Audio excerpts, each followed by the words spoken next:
Civil service ব্যবস্থা।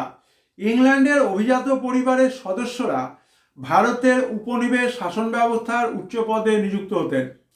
এই নিয়োগ করত কোম্পানির লন্ডনে অবস্থিত বোর্ড অফ ডাইরেক্টর।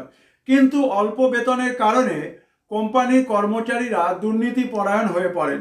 তাই ব্রিটিশ কর্তৃপক্ষ 1853 সালে সনদ আইন পাশ করিয়ে প্রতিযোগিতামূলক পরীক্ষার মাধ্যমে সিভিলিয়ান নিয়োগের ব্যবস্থা করেন। প্রশিক্ষণ কেন্দ্র হিসেবে ইউরোপীয় প্রশাসকদের প্রশিক্ষণ দেওয়ার লক্ষ্যে যে ফোর্ট উইলিয়াম তৈরি হয়েছিল তা বেশি দিন টেকেনি, কারণ ইংল্যান্ডের নির্দেশকরা ভেবেছিলেন নবনিযুক্ত প্রশাসকরা লন্ডনের পরিবর্তে কলকাতার প্রতি অধিক অনুগত হয়ে উঠবে।